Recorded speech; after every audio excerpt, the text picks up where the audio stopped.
Les combats ont été d'une rare intensité. Les soldats camerounais postés le long de la frontière avec le Nigeria auraient tué mardi une vingtaine de combattants de Boko Haram qui tentaient de faire exploser le pont reliant la ville nigériane de Gambourou-Gala et la localité de Fotokol.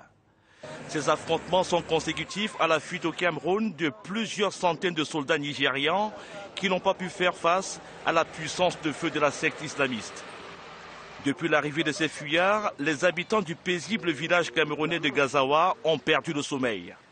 Nous avons peur, on se sent un peu en insécurité. On ne peut pas dormir avec ces gens-là à côté de nous, on ne sait pas ce qu'ils veulent.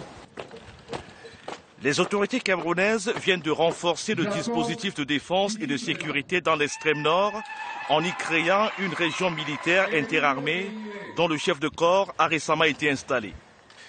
Mais cette mesure pourrait très vite s'avérer insuffisante d'après ce politologue. Il se dit préoccupé par l'extension de l'emprise de Boko Haram le long de la frontière. On a en face du Cameroun toute la région du nord-est du Nigeria qui est une zone de non-droit. Ça veut dire que là-bas, l'État nigérian a cessé d'avoir un contrôle effectif sur son territoire. Et ça devient un problème de sécurité régionale, sous-régionale, continentale, voire mondiale.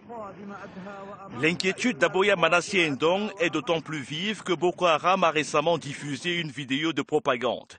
Une vidéo dans laquelle la secte islamiste déclare avoir placé sous le règne du califat islamique la ville nigérienne de Gwoza dans l'état de Borno, un état frontalier de la région camerounaise de l'extrême nord.